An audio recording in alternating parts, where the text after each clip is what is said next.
اب قرآن کیا کہتا ہے تمہیں پتی اور پتنی کو؟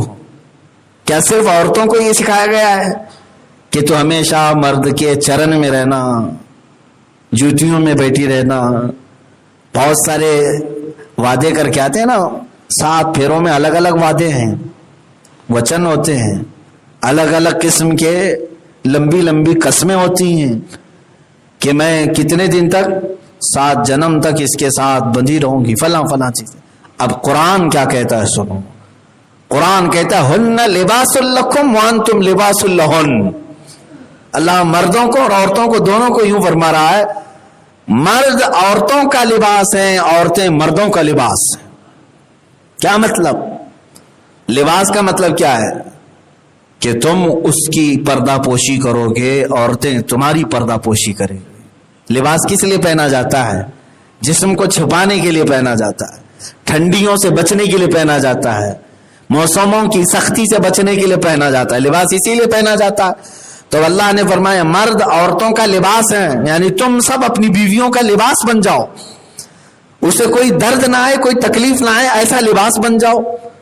اگر اس کے اندر کچھ برائی دیکھ بھی لو تو اس کو چھپا دو، جیسے لباس اندر کے داغ چھپا دیتا ہے۔ عورتوں کو بھی یہی کہہ دیا گیا کہ عورتیں تم بھی اپنے مردوں کا لباس ہو، ایسا لباس کہ تمہارے شوہر کے لیے تم آنکھوں کی ٹھنڈک بن جاؤ، اس کے دردوں کے لیے تم اکسیر بن جاؤ، اور اگر تمہارے مرد میں کوئی عیب دیکھو تو تم اس کو چھپا دو۔ یہ اسلام کی ایکویلٹی ہے میرے عزیز۔ یہاں ساتھ رہنے کے بھی قوانین ہیں اور نکلنا ہو تو اس کے بھی قوانین ہیں، نکلنے کے لیے بھی قوانین ہیں، انٹری کے بھی ایگزٹ کے بھی، دونوں کے قوانین آپ کو ملیں گے۔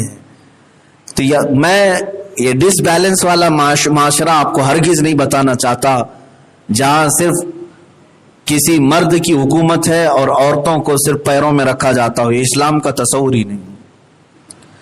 بہت سالوں تک عیسائیوں میں اور یہودیوں میں بھی یہ مزاج رہا، عورتیں اگر حیض اور نفاس کے عالم میں آ جاتی ناپاکی کے، ان کا گلاس الگ کر دیا جاتا، ان کا برتن الگ کر دیا جاتا۔ یہاں تک کہ یہودیوں میں عورتوں کو گھوڑوں کے ساتھ رکھا جاتا تھا، جہاں ان کا طبیلہ ہوتا تھا جانوروں کا، وہ 3 دن یا 10 دن یا جتنے دن تک عورت ایام میں ہوتی ناپاکی کے، اتنے دن وہ جانوروں کے طبیلے میں رہتی، اس کا برتن سب کچھ الگ ہوتا۔ آج یہ پوری دنیا کو ایکویلٹی کا درس دینے آ رہے ہیں، ویمن رائٹس کے نعرے لگا رہے ہیں، جو ویمنز کی سب سے بڑے ریپسٹ ہیں وہ آج نعرے لگا رہے ہیں۔ یہ تو میرے آقا صلی اللہ تعالی علیہ وسلم نے اعزاز دیا عورتوں کو، اور حدیث اگر آپ پڑھیں تو فرماتی ماں عائشہ صدیقہ رضی اللہ تعالی عنہا، حضور پاک صلی اللہ تعالی علیہ وسلم نے امہات المومنین کے ساتھ جو زندگی گزاری، فرماتی ہیں خواتین حضور کی ازواج مطہرات کہ اگر ہم ایام حیض میں بھی ہوتی، حضور پاک صلی اللہ علیہ وسلم کے ساتھ ایک ہی برتن میں کھانا کھایا کرتی۔ حضرت عائشہ تو یہاں تک فرماتی ہیں میں اگر کوئی گوشت کی ہڈی کو چوستی تو حضور میرے سے وہ ہڈی لے لیتے تھے، میں جہاں منہ لگائی وہیں پر منہ لگا کر حضور بھی تناول فرماتے، صرف یہ بتانے کے لیے کہ عورت ایام کے دنوں میں ایسی